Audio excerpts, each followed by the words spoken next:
Hello, this is Daryl. I'm known as Halifax on the NHL'94 community, and just wanted to introduce you to the King of 94 tournament, which I'll start by giving you a little bit of a history on the tournament.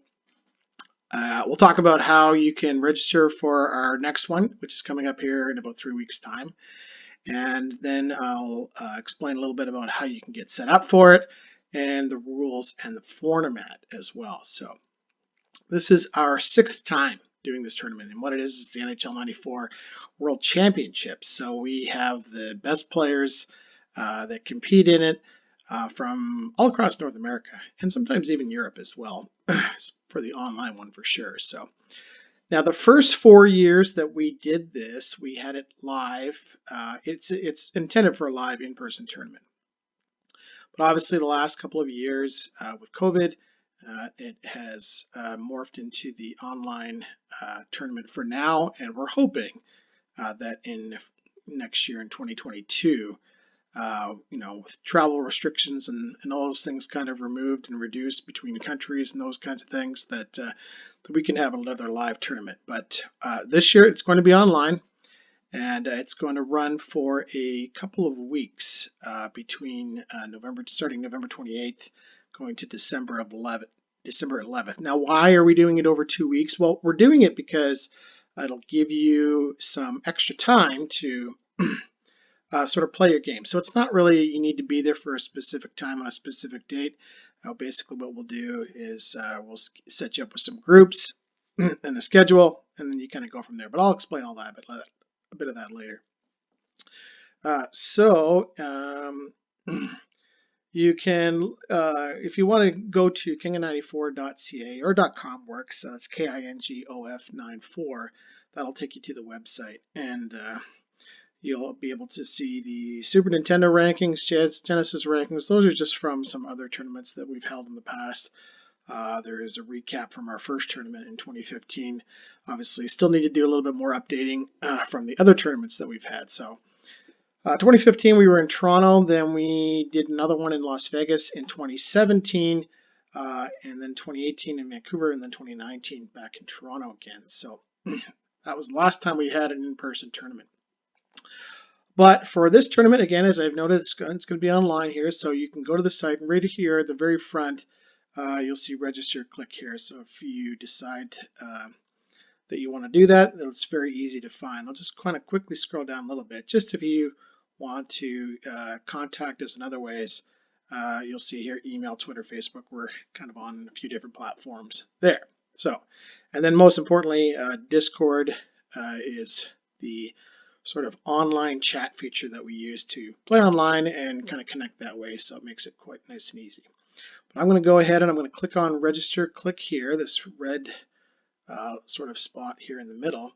And it's going to take me to another page. It's an Eventbrite website that is set up, and this is how you register for the tournament.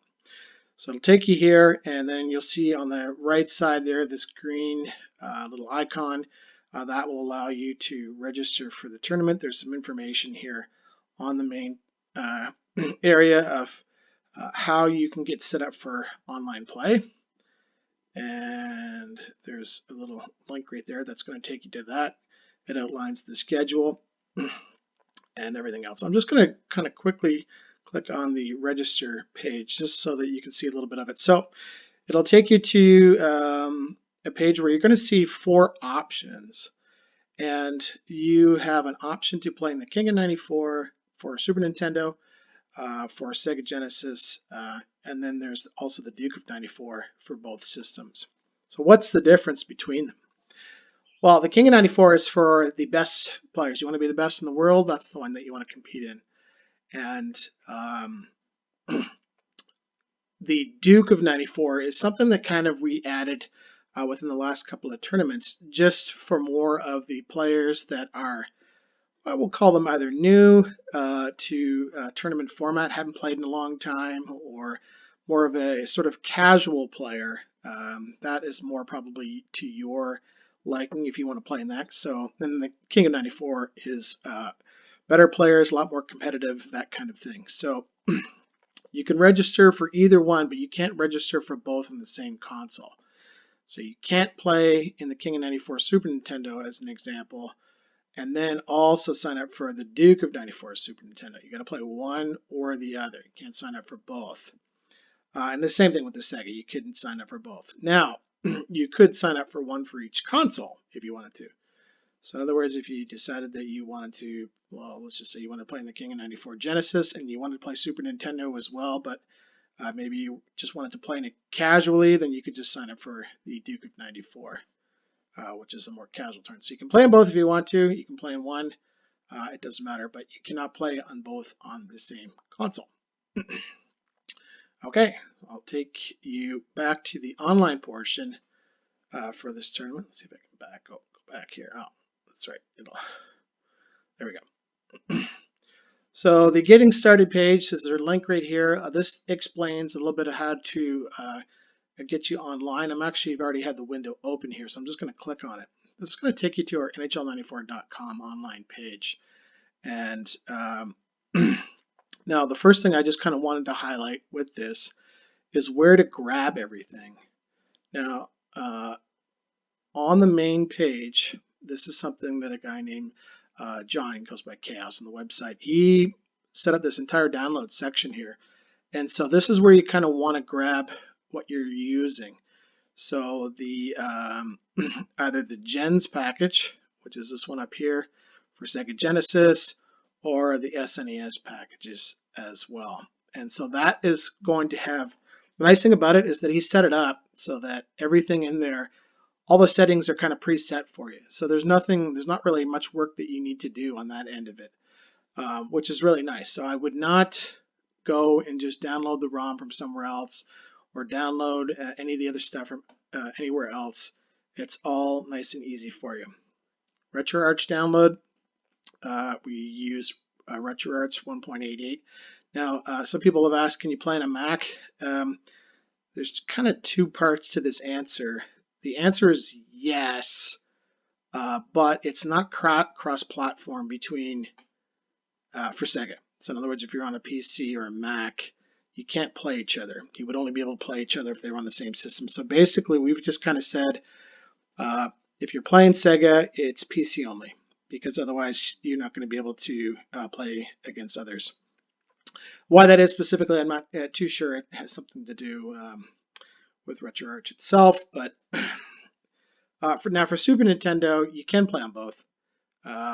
It works with the Super Nintendo emulator, and so that is okay, but not for Sega. And then again, with the online setup, I just went back to the Eventbrite page there if you're not paying attention. So it takes you to you click on that link, it says getting started, and it kind of walks you through the entire thing step by step. But here's the nice thing about it. If you get stuck, you'll see that you can join our Discord channel right there. So again, Discord is like, if you haven't ever used it, it's like an online chat feature. It's got rooms and those kinds of things that where we've kind of labeled everything. So there's a help section, so you can just post in there on the help channel if you need some help. And community is really good in terms of kind of jumping in if you're having trouble with getting set up. So now that you kind of understand a little bit about that, I just kind of want to go in and touch on the rules for this tournament. So again, if you're in the registration on the Eventbrite page, the link is there right here under Welcome to the World's Greatest 94 Tournament. You'll see a little link there. It'll take you there. But I was already on the King of 94, so I'm going to go back to that page. And then there's a drop down. This is where it's taking you. So I kind of wanted to go through this as well to explain about the format, about the rules, what's changed year over year, what we used to do, and what we're doing now. So as I've already noted, you can play on Super Nintendo or Sega. It doesn't matter which one, or you can play both. But again, you can't play both tournaments on the same ones. You can't play in the King of 94 and Duke of 94. Both tournaments are going to follow the same rules.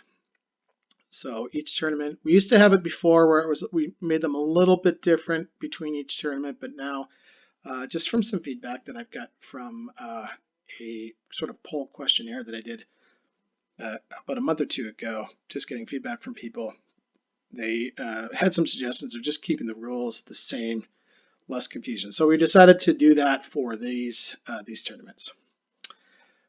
So 5-minute periods, no offsides, penalties on, no line changes, manual goalie.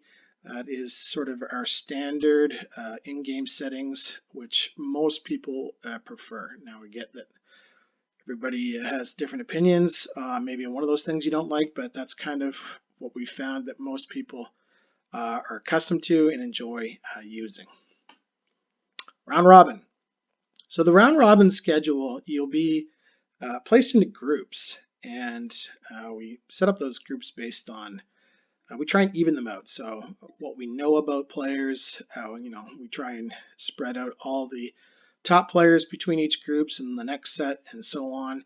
And if we don't know much about them, then we just kind of put them in a random group type of thing. But just know that in your group, you will play an equal number of games, home games and away games versus your group. So when you have for the round robin, when you're picking teams, the visiting team always picks the matchup. So whoever the visiting team is, they will call the matchup, and the home team gets their choice of the matchup. So for example, someone picks Chicago-Detroit, like they've done here, then the home team will decide whether they want to use Detroit or Chicago for that game. The other one takes the remaining team. With this round robin format, you cannot pick the same teams for any of your matchups. So all of your, when you're a visitor, all your visiting games all have to be used different teams for the round robin. So in other words, game one, if you called Chicago and Detroit, next time you're a visiting team, you couldn't use either one of those for your visiting game. Now, if an opponent's playing you and they're the visiting team, it doesn't matter. They can pick whatever they want as long as they stay within their rules of team matchups. So in other words, if you were playing a home and home and you decide to take Chicago versus Detroit, they could also pick Chicago versus Detroit if they haven't picked either team before. So after the round robin, I'll talk a little bit about the playoff bracket. So the playoff bracket is a double elimination tournament. And for the determining who the visitor is for those, it's a best of 3 for the winner's bracket, and then the loser's bracket is best of 1. But that one there, we are going to flip a coin for the first game. We actually do that in Discord. So you'll see there, coin flip will take this place in Discord, and you just type in this command called flip, so exclamation flip, and it will just generate either heads or tails. So guys will figure out, one guy will decide beforehand, one person will decide beforehand if they want if they want heads or tails, and once the coin is flipped, then it will decide who won the coin toss. So if you lose the coin toss, you're the visitor, you pick the teams. After that, there is no coin toss. Game 2, you just alternate. The other guy then switches, and he is the visiting team. And if it goes to game 3, it switches again. And this happens all the way through the tournament. As you'll see here. So if the same 2 players meet later, if the same 2 players meet later in the bracket, then no coin flip would take place. The player who won the previous coin flip will now be the coin flip loser and choose the teams. So it's possible that obviously you could run into the same player twice if you lost to them perhaps early in the opening round. You might see them later in a later round. So if you do, again, all you're doing is just reversing the coin flip. There would be no new one. Rule number 3, if there's a game malfunction. Now the nice thing about using RetroArch is that if the game freezes, you can save the state, which is like a save point in the game, essentially. But in most cases, really what can happen is that if there's a disconnection between the person that's hosting the game and the person that joined the game, the person can just rejoin. You usually don't have to restart anything, and you can just pick up from there, which is really nice. That's a nice thing about RetroArch. But if there is some reason that you were not able to restart at that same point, then what we do is just whatever the score was when it froze or disconnected or whatever, then you would use that score in that period and start from that point. And then play the remaining amount in full periods that are left. So if it was in the second period and the score was, or in the third period, as example, the score was 3-1, then you would restart the game and you would just play one entire period, regardless of how much time was left in the other one. You would play an entire period starting with 3-1 and then just add the scores at the end of the period. If it's tied, then you would just play one more period as an overtime. Rule number 4, so no games will end in a tie. This hasn't changed from year over year. We actually use a playoff ROM. And what that means is it's the exact same thing that you were used to growing up. It's the same game. The only difference is that the overtime, we've hacked it so that we have 99 minutes of overtime, which pretty much is, you can almost say endless overtime is what we say, because very rare that a game goes past 10 minutes of overtime. I think I've only ever heard of it maybe a couple of times in tournament play. So, but we don't have any ties. They play till the end, right until the game is over. Wins and losses only. Substituting an extra attacker. This hasn't changed either year over year. And again, if you want to pull your goalie, if the puck's in the neutral zone or in the offensive zone, you can pull them in, just pause and pull it at any time. If it's in your defensive zone, you should have control of the puck. So in other words, you shouldn't be pausing the game if the other team has the puck in your zone. So, and you can't put the goalie back in until a whistle. So you can't sub him out and then partway through while the game's still in play, put him back in. So we said wait for a whistle and then you can change it back. Rule number 6, you can use any controller. You can play on a keyboard, whatever you want. In terms of controllers, if you don't have one and you're not good at keyboard, you can pretty much use any USB controller. Some people use Xbox or PlayStation. I myself I use the original controller with an adapter. So original Super Nintendo controller with a Super Nintendo to USB adapter. But you can use whatever you like. So there's no rules on that. Rule number 7, editing player lines. This applies to players or goalies. There's very rare do we see goalie changes, but you could do it if you wanted to. And these changes can only happen at certain times during the game. So obviously at the beginning of the game you can make your changes. During an intermission, player injury, and when a timeout is called. So when a timeout, either team can change. And I recommend that if you're going to change for the intermission, do it right after the final buzzer of the period. So, because sometimes what can happen is if you if you wait till the menu, then the next player might not realize and hit their start button, and then you didn't get a chance to make your change. So we always just say pause it right at the end of the period and make your change then and there. Best way to do it. If you change it at a unapproved time, like basically one of those times that we didn't, you shouldn't be doing that.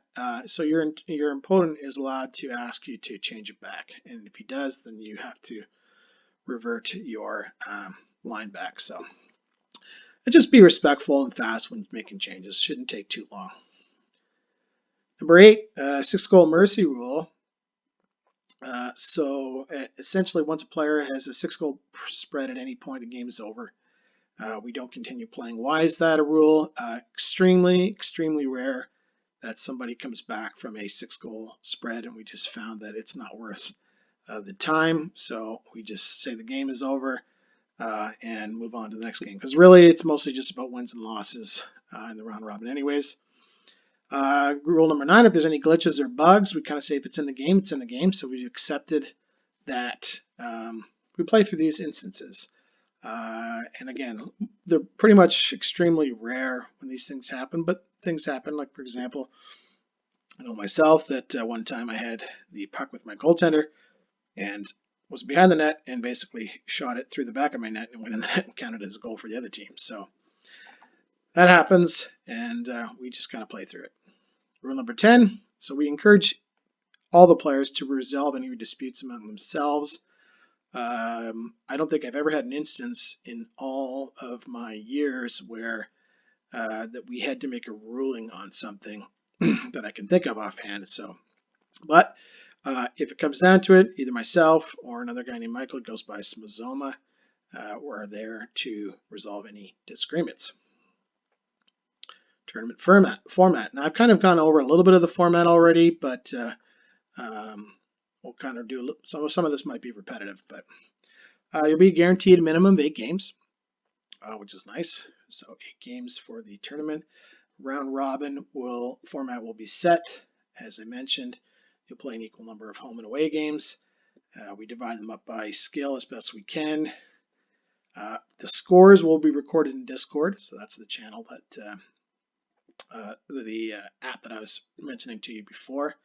We'll just type in, if you're new to it, most of the people that are playing it have some familiarity, so they can help out too. So number 5, so once the round robin is completed, as I mentioned, they'll be seeded. Now this is something that we did that's going to be new from past years. So yes, it's still the double elimination bracket, but if you have a win percentage of 500 or better, you're going to move to the winner's side, which basically means think of it as like an extra life. If you don't get at least a 500 win percentage, you go to the loser's bracket side. So there is some importance. There's some importance to that, not just seeding, but importance to that round robin of finishing at least at 500 to give yourself that kind of one extra life, if you want to call it that, think of it that way, in the playoff bracket. So when the playoff bracket starts, the winner's side is a best of 3 all the way through. The loser's bracket side is a best of 1. You call it single games. And that goes right up until the loser bracket final, which goes back to a best of 3. The winner's bracket champion and the loser's bracket champion will be a best of 5. Now, there used to be a best of 7. Again, I got some feedback from a few people who felt that best of 7 was just a bit too long for a final. So we're putting it to a best of 5, and the winner's bracket champion having the 1-0 series lead. So they had the 1-0 series lead before. Some people had suggested of getting rid of that, but I've kept it in there because the winner has not lost a series all throughout the playoff bracket, so they should have some kind of advantage in that final match. And a 1-0 series lead, I think, is reasonable for that. And then number 7 is we give out trophies to the winners, and some other prizes will be handled out. So last year, tried to find some cool websites with some neat stuff on it that people could pick from, and so the winners could pick their prize, and the finalists as well were able to pick some things, and we just had them shipped out to them. So I tried to find some cool things that I thought they would enjoy, and allowed people to pick some of those, and we set them up. Last thing there is just the seeding for the playoffs. We go by number of wins, then largest plus minus spread, and then fewest goals allowed. And then the last one is whoever registered first for the tournament. It's kind of our last little. It's better than we say. It's better than a coin flip, but I think it's only ever happened once where we actually made it to the 4th tiebreaker, just to determine who was going to be seated higher. So.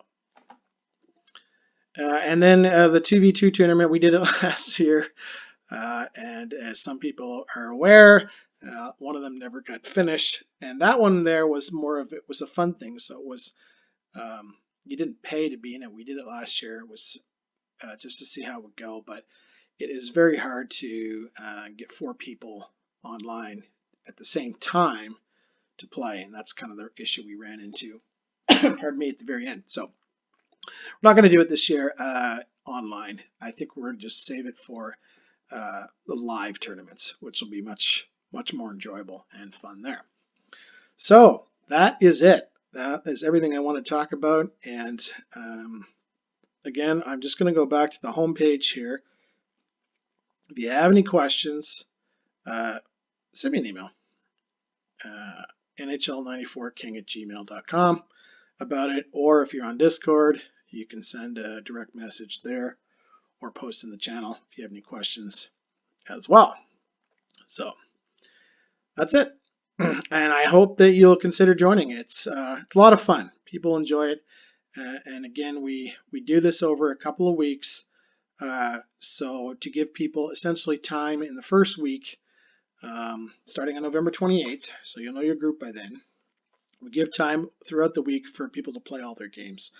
And then the following week is the playoff bracket. Now, if all the games get done early, they don't take a full week, then we'll start the playoffs early. So, but this way, you don't have to sit around and waiting for somebody at a specific time. It allows you to kind of coordinate with players throughout the week of when you can play. So now you should be available at least a few of the nights. I mean, I would recommend not registering if you're only going to be around for a couple hours in the first week and hoping to get them all done. It's not going to work that way. So there got to be some flexibility. So you want to be available for at least a few of the days throughout the week. So that's it. Thanks again for listening, and hopefully we'll see you online.